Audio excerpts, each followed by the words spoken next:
Well, I just got done installing my fuel pump in my Workhorse chassis, W24 Winnebago Voyage. Floor plan is a 38J. So after I got done lowering the tank, putting in the pump, putting it all back in, I've created myself an access hole. So in the future, I could change the pump without dropping the tank, or if I need to get access to it for any reason. But I thought I'd stop and make a separate video for people that own a 38J only. Here's a way you could get to your fuel pump without lowering the fuel pump. Shoot, you could get to the fuel pump without lowering the fuel tank. So let me show you what I did. I'll give you some measurements and stuff and some things to watch out for and be careful about. So here you go in a 38J. You got this little pass through here, just behind the right behind the wet bay. So we come in here and you see this nice little piece of wood I got. Well, that's my little trap door. So we just lift it up here. Ta-da. Let me get up here a little bit tighter. It's kind of a tight squeeze. Alright. Push it out of the way. Okay. Now, you can see we have easy access to the fuel pump. Whoops. It's pretty tight squeeze in here. Trying to do the best I can. Okay, so you see the fuel pump. And even if you turn around here, you can even see the fuel line going to the Onan generator. That's the pickup line. Now you can't, at least you can get to it and change the line. Now one thing I did while I had the tank dropped, I extended the pickup tube for my Onan generator, because I never did like the fact that my generator would stop at about a quarter of a tank.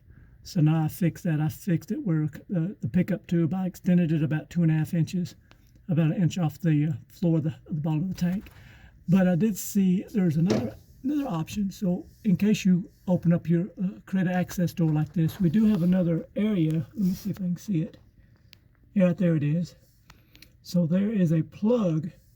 So you could remove that plug and insert a new pickup, just like that one. So if you wanted to extend your tube, you could still do it without lowering the fuel tank, just by cutting out this access door. But there's something you got to be aware of and be careful about in cutting this door, because you see we got, like for me, I got a hydraulic line here. I got a wiring harness. That's another hydraulic line. So right here is a wiring harness. So if you just start cutting willy-nilly, you're liable to cut through something you don't want to cut through. And there may be other RVs that we can do this to. I'm not for sure, but I just know that we can do this on a 38J. But I'm going to show you some tips and give you some measurements. So, okay, so while I'm in this hole, let me get you some measurements so you can know where to cut. But then I'm going to crawl underneath and show you what you need to do to protect yourself. I turned the light on now, we can see a little bit better. Because you can see how I've come off just a little bit from the black tank. But the hole starts over here. What is that? We're looking about 41 inches.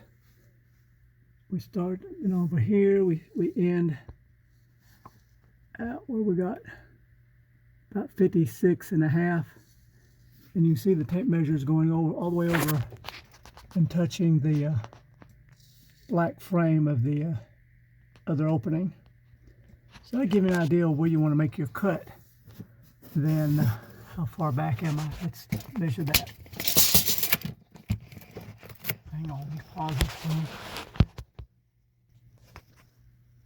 Okay, so from the black tank back, I'm about 14 inches. Okay, that'll give you an idea. So now, let me show something else I need to show you while I'm in here, because this is kind of a pain to cut. That's why I'm kind of embarrassed about my hole, not very straight. I had a real cheap jigsaw. In fact, I got 3 jigsaws, but only one would fit, and that was the one that was the most wore out. So, antique Black & Decker. So I was able to stick that in here and make my cut with it. But one thing you gotta be aware of, this material here is exactly 1 inch thick. So if you break your blade off, so it cannot extend no more than 1 inch. So that way you'll be a little bit safer as you're making your cut, and you won't be cutting into anything vital, any hydraulic lines or wires. But there's something else you can do to ensure that you don't cause no damage. So let's crawl underneath the RV now. But before I do so, let me show you how. So I cut this out. When it focuses, focus, come on, there we go. See, so it's about 1 inch thick. And I attach it to this piece of Luan, I believe, plywood. It makes for a good little trap door, seals good. And it made just for a real thin cut, so that should work just fine. So let's go under the RV now. So here we are. This is our 75-gallon fuel tank, and you see, let me get the phone in there. Tight squeeze.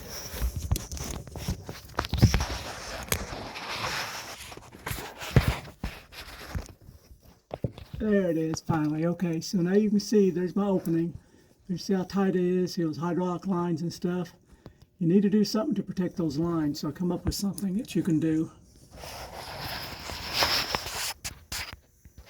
Alright, so let me show you what you can do to help protect yourself. I got me just some scrap. A flat piece of paneling would work better, but this is what I had laying around. So you just take something like this and slide it up in there, and that should give you some protection. That'll give you some protection between your saw blade and those hydraulic lines. But you can also look very carefully, even if you had a scope or something, use a mirror, whatever you got to do to inspect your tank and your lines, wiring harness, whatever you got laying around. So let's go back upstairs and look. So now you can see with that piece in place, all my hoses are now pushed down, my wiring harness, everything is completely out of the way. So I could safely make my cut and gain access to the fuel pump. So that should help you out if you have a 38J. Also, I was going to mention, if you have a 38J and you're kicking 70,000 miles or more, you might want to consider go ahead and get you an OEM fuel pump and watch my video where I dissect the OEM versus aftermarket fuel pump. You don't want to take a chance on a cheap pump. But I'm glad I got this made this way now. So if I ever had any kind of issues with anything while I'm on the road, I can easily take care of it without the trouble of having to lower the tank. Even though lowering the tank wasn't that bad, but using the all thread trick doing that. So anyways, let me put my cover back on and show you how neat this looks.